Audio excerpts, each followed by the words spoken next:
अस्सलाम वालेकुम स्टूडेंट, उम्मीद है आप लोग खैरियत से होंगे। स्टूडेंट मैंने लास्ट टाइम आप लोगों को फर्स्ट यूनिट करवाया था इकोनॉमिक्स का।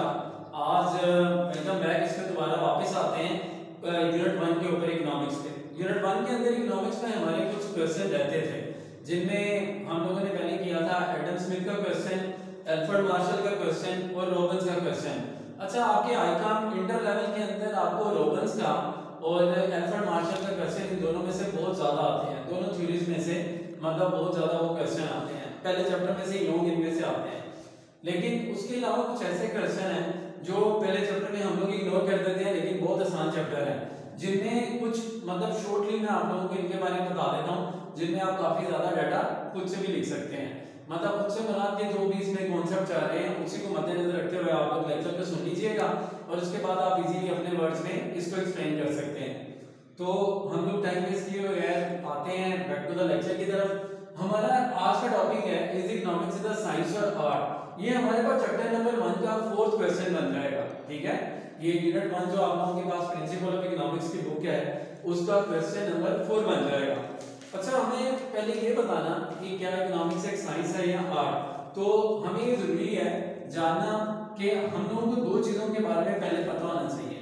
एक हम लोगों को मतलब जो भी साइंस है, साइंस के बारे में पता होना चाहिए और एक आर्ट के बारे में पता होना चाहिए। ठीक है, कि क्या इकोनॉमिक्स एक साइंस है या इकोनॉमिक्स एक आर्ट है। तो साइंस का मतलब तो आप लोगों के पास है नॉलेज ऑफ एनीथिंग, किसी भी चीज के बारे में जानना।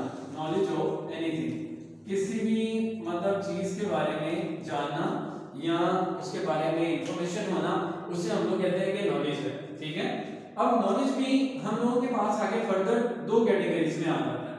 मतलब एक आप लोगों के पास होता है पॉजिटिव नॉलेज, ठीक है बच्चों, एक पॉजिटिव नॉलेज, और एक आप लोगों के पास होता है जिसे हम लोग पॉजिटिव साइंस भी कहते हैं। ठीक है, और एक हम लोगों के पास होता है नॉर्मेटिव साइंस, नॉर्मेटिव साइंस। ठीक है, तो ये दो तरह से हम लोगों के पास मतलब नॉलेज है। साइंस नॉलेज को कहते हैं, किसी भी चीज के बारे में इल्म होने को साइंस कहते हैं। और साइंस हम लोगों के पास नॉलेज जो है मतलब वो दो तरह की होती है, एक पॉजिटिव साइंस है, एक नॉर्मेटिव साइंस है। पॉजिटिव साइंस में होता है जो भी आप लोग बुक की स्टडी कर रहे हो। ठीक है, जो भी बुक की स्टडी कर रहे हो, मतलब जो भी डाटा आप लोग बुक से गेट कर रहे हो उसे हम लोग पॉजिटिव साइंस कहते हैं। जिनमें आप लोगों के पास फिजिक्स है, केमिस्ट्री है, बायो है, ठीक है, वो सारी पॉजिटिव इकोनॉमिक्स मतलब पॉजिटिव साइंसेज हैं जिनमें हम लोग सिर्फ डाटा सारा बुक से पढ़ेंगे। ठीक है, तो जब भी आप लोग बुक की डाटा मतलब किसी भी बुक से लेते हो, जैसे फॉर एग्जांपल केमिस्ट्री में हमें पता है कि H2O मतलब हाइड्रोजन के दो मॉलिक्यूल ऑक्सीजन का एक मिलकर क्या बनाते हैं, वाटर। तो ये हमें बुक से पता लगा, तो इसलिए ये हम लोगों के पास पॉजिटिव साइंस है। किसी भी मतलब आप लोगों को किसी भी इल्म के बारे में, किसी भी नॉलेज के बारे में आप लोगों को जो बुक्स के डाटे को पढ़ के पता चले उसे हम लोग कहते हैं पॉजिटिव साइंस है। नॉर्मेटिव साइंस में क्या होता है, हम लोग यहाँ पे करते हैं कि जो भी बुक का नॉलेज है प्लस जो आप लोगों के पास प्रैक्टिकल लाइफ का एक्सपीरियंस है, प्रैक्टिकल लाइफ का एक्सपीरियंस है, इन दोनों को मतलब आप लोग जब इकट्ठा पढ़ते हो तो आप लोगों का नॉर्मेटिव साइंस कहलाती है या नॉर्मेटिव नॉलेज कहलाता है। तो ये तो हो गई साइंस। साइंस में अभी तक जो चीजें मैंने आपको बताई हैं कि साइंस का मतलब है किसी चीज के बारे में नॉलेज होना, और साइंस दो तरह की होती है, एक पॉजिटिव एक नॉर्मेटिव। पॉजिटिव साइंस में ये है कि जो बुक्स में लिखा है वही सेम वैसे ही बता देना, पॉजिटिव साइंस है। नॉर्मेटिव साइंस ये है कि जो बुक है और जो प्रैक्टिकल लाइफ में आप लोगों ने जो अपने एक्सपीरियंस से डाटा गेन किया है उन दोनों को इकट्ठा करके वो नॉर्मेटिव साइंस में आ जाएगा। ठीक है, अभी सिंपल साइंस आप लोगों का आप उसके बारे में लिख सकते हो। आर्ट, देखिए आर्ट क्या होती है, आप जब भी कोई भी प्रैक्टिकल लाइफ में अपने वर्क डन करते हो, ठीक है, वर्क परफॉर्म करते हो, तो वर्क परफॉर्मेंस देते हो, इसे हम लोग कहते हैं कि ये आर्ट है। जैसे फॉर एग्जांपल एक स्टूडेंट है, वो डॉक्टर बना है, लेकिन उससे पहले उसने एमबीबीएस की बुक पढ़ी है, और जब वो अपनी बुक्स को पढ़ रहा था तो उस वक्त वो उसके लिए मतलब स्टडी थी, लेकिन जब बुक्स पढ़ने के बाद वो एक डॉक्टर बन गया तो वो आर्ट मतलब फिर अप्लाई कर रहा है, अपने जो भी उसका नॉलेज है उसको अप्लाई कर रहा है। इसी तरह से एक लॉयर है, जो वो लॉयर की अपने लॉयर बनने की बुक्स पढ़ रहा है, ठीक है, लॉ की बुक्स पढ़ रहा है, तो उस वक्त वो स्टूडेंट है, और जब वो बुक्स बन के प्रैक्टिस करता है तो वो उसकी आर्ट कहलाती है। ठीक है, इसी तरह से अकाउंट्स में हम लोग आ जाते हैं, जब हम लोग अकाउंट्स की बुक पढ़ रहे होते हैं तो हम लोग उस के, और जब हम लोग कोई अकाउंटेंट या चार्टर्ड अकाउंटेंट बन जाते हैं तो वो हमारी आर्ट है, हम अपने काम को प्रैक्टिकल लाइफ के अंदर परफॉर्म करते हैं। तो ये तो था साइंस और आर्ट। अब हमने ये देखना है कि क्या इकोनॉमिक्स एक साइंस भी है और आर्ट भी है। तो देखिए हम लोगों के पास बेसिकली इकोनॉमिक्स में हमने ये देखना होता है क्या ये एक साइंस भी है और क्या ये एक आर्ट भी है। तो इकोनॉमिक्स में भी पहली चीज तो ये है कि आप लोगों के पास पॉजिटिव साइंस है, ऐसे ही आप लोगों के पास पॉजिटिव इकोनॉमिक्स भी है। जब आप लोग इकोनॉमिक्स में डाटा बुक से पढ़ते हो तो वो आप लोगों के पास पॉजिटिव इकोनॉमिक्स है, और जब आप लोग बुक के साथ साथ मतलब प्रैक्टिकल लाइफ में और बुक्स के डाटे को अपने से मैच करते हो तो प्रैक्टिकल लाइफ का एक्सपीरियंस और बुक का डाटा तो वो नॉर्मेटिव इकोनॉमिक्स कहलाती है। ठीक है, तो वो हम लोगों के पास नॉर्मेटिव इकोनॉमिक्स कहलाती है। इससे एक चीज तो कंफर्म हो गई कि इकोनॉमिक्स साइंस है, मतलब क्योंकि साइंस की दो मतलब हमने पढ़ी थी ब्रांचेस हैं, पॉजिटिव साइंस है, एक नॉर्मेटिव है। तो इकोनॉमिक्स में भी पॉजिटिव इकोनॉमिक्स है और नॉर्मेटिव इकोनॉमिक्स है। ठीक है, अब दूसरा हम लोगों के पास आ जाता है आर्ट। देखें जैसे फॉर एग्जांपल आप जब इकोनॉमिक्स की बुक को स्टडी करते हो, ठीक है, इकोनॉमिक्स की आप लोग बुक को स्टडी करते हो तो ये आप लोगों के पास मतलब उस वक्त आप मतलब इकोनॉमिक्स के स्टूडेंट हो, और जब आप एक इकोनॉमिस्ट बन जाते हो और किसी भी जगह पे अनएम्प्लॉयमेंट को आप लोग अनएम्प्लॉयमेंट को, पॉवर्टी को, ठीक है, और इन्फ्लेशन को, मतलब इन टॉपिक्स के बारे में जब आप इनका सॉल्यूशन निकालते हो तो इसका मतलब है आप आर्ट अप्लाई नहीं कर रहे हो, आप इस सब्जेक्ट को अप्लाई नहीं कर रहे हो और उन चीजों का सॉल्यूशन भी निकाल रहे हो। तो लिहाजा इससे हमें ये पता लगा कि इकोनॉमिक्स एक मतलब साइंस भी है और आर्ट भी है, क्योंकि इकोनॉमिक्स में बोथ है, आप लोग पढ़ते भी हो फिर उसके बाद उसका प्रैक्टिकल एक्सपीरियंस भी करते हो।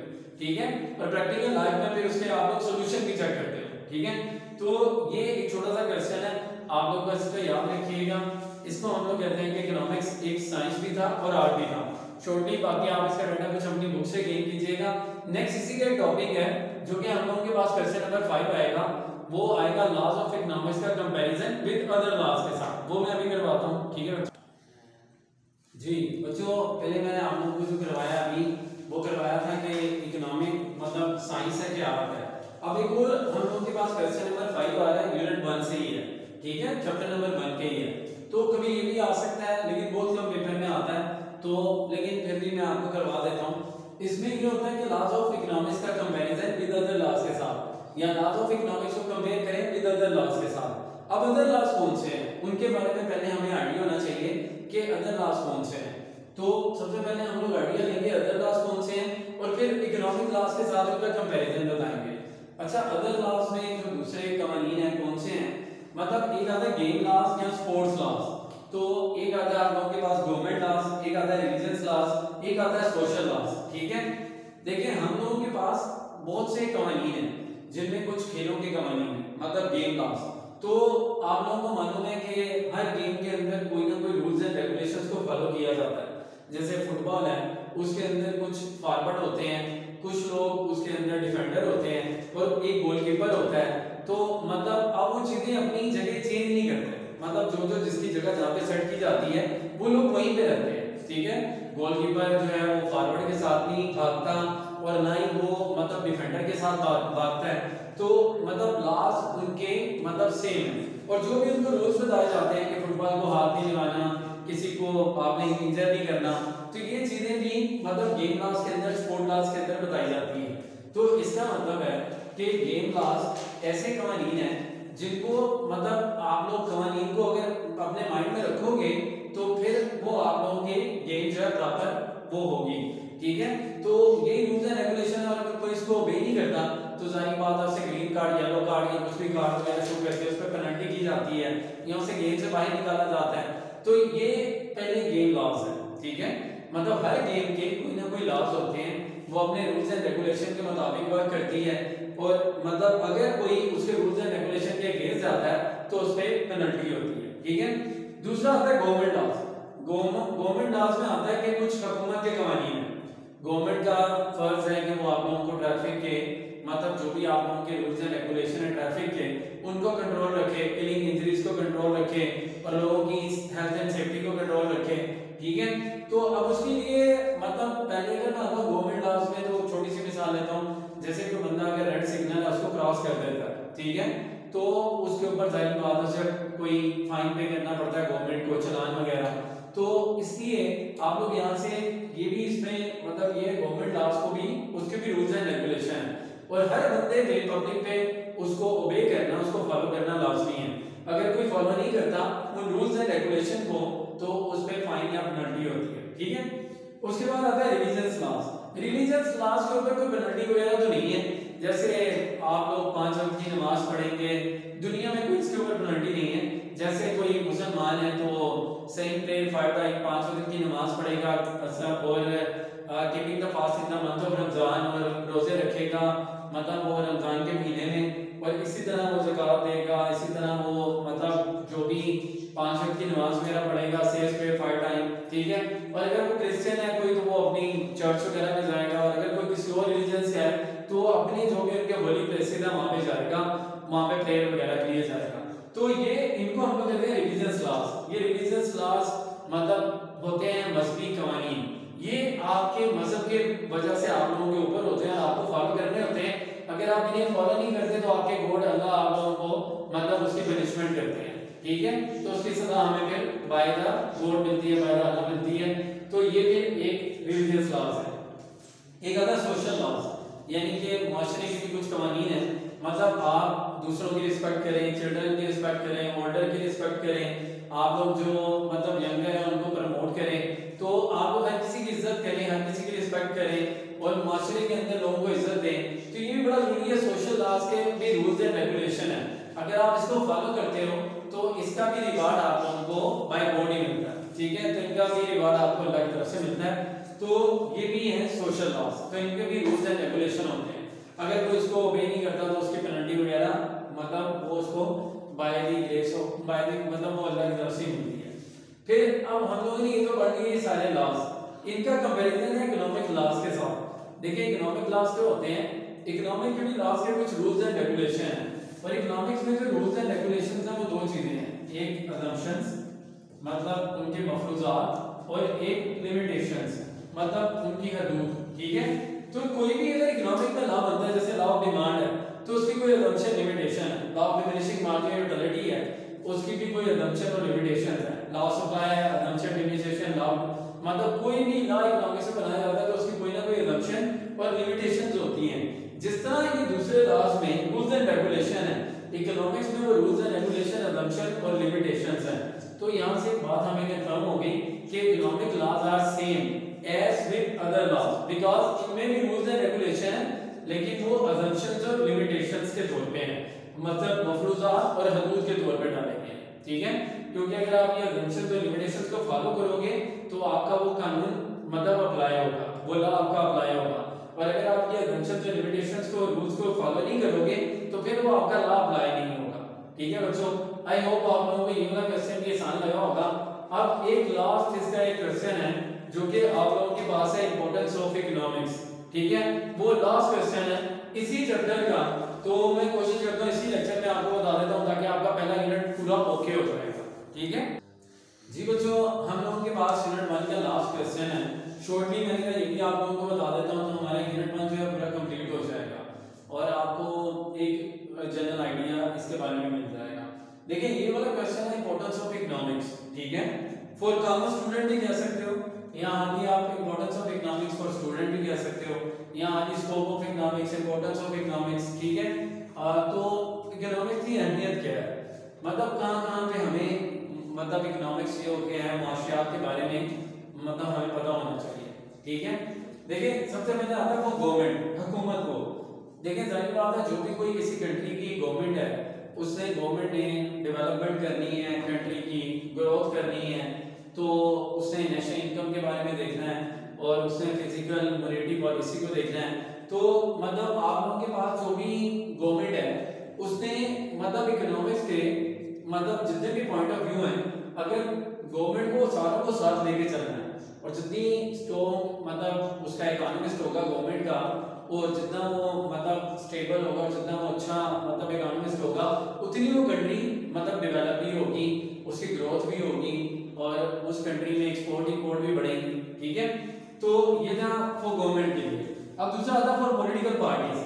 देखिए जितनी भी पॉलिटिकल पार्टीज आती हैं आपकी कंट्री में उनके लिए इकोनॉमिक्स के बारे में जानना बहुत जरूरी है, क्योंकि इन पॉलिटिकल पार्टीज ने आपके कुछ काम करने हैं वेलफेयर के भी, और उसके अलावा इन्होंने आपको रोड्स देनी है, डैम्स देनी है, इंफ्रास्ट्रक्चर देना है, आपकी कम्युनिकेशन को बेहतर करना है, और आपके इन्होंने ट्रांसपोर्ट को बेहतर करना है, और इन्होंने आपके मतलब जो भी आप लोग कहते हैं उसके अलावा इन्हें अनएम्प्लॉयमेंट को खत्म करना है, इन्हें इन्फ्लेशन को खत्म करना है, इन्हें मतलब जो आप लोगों के पास जो भी हमारे इवल्स है, पॉवर्टी है, उसको खत्म करना है। तो इसलिए आप लोगों के पास पॉलिटिकल पार्टीज के लिए भी इसको समझना बहुत जरूरी है, तो उनको भी इकोनॉमिक्स के बारे में नॉलेज होना जरूरी है। ठीक है, फिर आता है फिर बिजनेस। आपने कोई भी बिजनेस, जितने भी बिजनेस है वो सारे इकोनॉमिक्स पे बेस कर रहे होते हैं, तो इसलिए हर बिजनेस के लिए भी आपको इकोनॉमिक्स के बारे में नॉलेज होना चाहिए, क्योंकि वहाँ आप लोगों की सप्लाई भी आएगी, डिमांड भी आएगी, आप लोगों के पास वहाँ पे मतलब और डिफरेंट आपके पास जो भी मतलब आप लोग कह लें कि कुछ फर्म्स हैं, कुछ इंडस्ट्रीज हैं, तो सारी आप लोगों के इकोनॉमिक्स में स्टडी की जाती हैं। और फिर आता है बिजनेसमैन। देखिए बिजनेसमैन के लिए बहुत जरूरी है, क्योंकि बिजनेसमैन ने डिस्ट्रीब्यूशन भी करनी होती है वेल्थ की, और उसके अलावा प्रोडक्शन ऑफ वेल्थ भी करनी होती है, और इसी तरह से मतलब आप लोगों के पास जो बिजनेसमैन है उनको मालूम होना चाहिए कि किसी कंट्री की भी इकोनॉमिक कंडीशन क्या है, और उसके मुताबिक फिर वो उसे अपना प्रॉफिट कितना रखना है, प्राइसेस कैसे रखनी है, उसको मतलब लोगों को वेजेस कैसे देनी है, ये सारी चीजें मतलब फॉर बिजनेसमैन के लिए भी इकोनॉमिक्स का पढ़ना बहुत जरूरी है। फॉर ट्रेडर, जो लोग ट्रेड कर रहे हैं उनको मतलब होम ट्रेड का भी पता होना चाहिए, इंटरनेशनल ट्रेड का भी पता होना चाहिए, और उनको इकोनॉमिक्स के बाउंड्रीज के अंदर रह के ये भी उनको मालूम होना चाहिए। फॉर फाइनेंस मिनिस्टर, और जो भी फाइनेंस मिनिस्टर आएगा उसको भी मालूम होना चाहिए कि हमारे जो भी उसे इकोनॉमिक्स के बारे में पता होना चाहिए, उसे मॉनेटरी पॉलिसी का, फिस्कल पॉलिसी का दोनों का आइडिया होना चाहिए। मॉनेटरी पॉलिसी का तो लाजमी आइडिया होना चाहिए कि मतलब कैसे वो मॉनेटरी पॉलिसी को स्टेबल रखेगा कि इन्फ्लेशन और डिफ्लेशन ये इवल्स हमारी इकोनॉमी में ना हो। फिर इसी तरह फॉर बैंक्स के लिए, बैंक्स जितने भी हैं वो भी आप लोगों को पता है कि हमारी मतलब बैंक जितने भी हैं वहाँ पे भी आप लोगों को पता है उनके इंडस्ट्री से ताल्लुक भी होता है, फर्म से, बिजनेस से, ट्रेडर से, कंपनी से, तो इसलिए उनके लिए भी जरूरी है कि वो भी मतलब जो है इकोनॉमिक्स के बारे में उनको भी नॉलेज होना जरूरी है। फॉर पब्लिक और जनरल पब्लिक में हम लोग आ जाते हैं, कंज्यूमर आ जाते हैं, हमें इकोनॉमिक्स के बारे में आइडिया होना चाहिए, क्योंकि हमें इकोनॉमिक्स के बारे में पता होना चाहिए कि किसी भी कंट्री के अंदर मतलब आप लोगों के पास कैसे डेवलपमेंट होगी, कैसे उसकी ग्रोथ होगी, आप लोगों की एक्सपोर्ट कैसे बढ़ेंगे। अगर आप मतलब जो भी जनरल पब्लिक है उनको भी इसके बारे में मुकम्मल आइडिया होना चाहिए, प्राइसेस को कंट्रोल कैसे करना है, और ये मतलब प्राइसेस जब बढ़ रही हैं तो क्या हो रहा है, इन्फ्लेशन पे क्या हो रहा है, डिफ्लेशन पे क्या हो रहा है, पॉवर्टी क्या है, अनएम्प्लॉयमेंट क्या है, ये सारे कॉन्सेप्ट जनरल पब्लिक को भी मालूम होने चाहिए। ठीक है, तो ये था बच्चे इंपॉर्टेंस ऑफ इकोनॉमिक्स, वो सबके लिए मैंने ये भी बता दिया है। तो यहाँ तक आप लोगों का यूनिट 1 जो है वो खत्म हो जाएगा इंशाल्लाह। आई होप सो कि आप लोगों को समझ आ जाएगी। अल्लाह हाफिज़।